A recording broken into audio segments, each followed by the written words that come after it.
Financial planning சாப்டரில் what is transfer pricing பார்க்கலாம். இதுக்கு 2 important points we have to remember.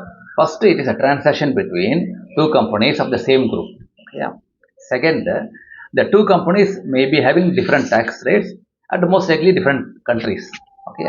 சரி, இப்போ மெயின் பாயிண்ட் பொறுத்த முன்னாடி நம்ம நார்மலாக இந்த கண்ட்ரியில் போனால் குட்ஸ் சீப்பாக இருக்கும். இப்போ துபாயில் போனால் கோல்டு சீப்பாக இருக்கும்.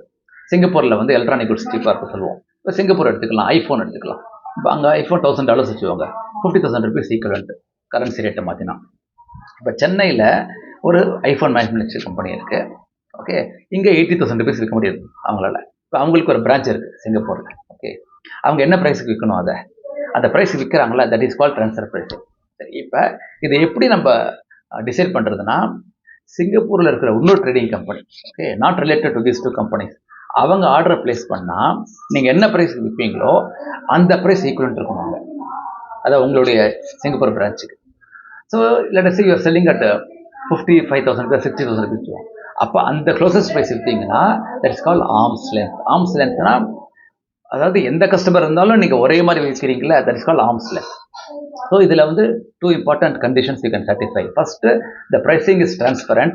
That means யாருக்கு விற்றாலும் அதே ப்ரைஸ் தான். Second, there is no tax avoidance. அதாவது இங்கே கம்மியாக விற்று அங்கே அதிகமாக விற்று டேக்ஸ் அந்த மாதிரி மாத்திரம்னு இல்லை. Okay, thank you.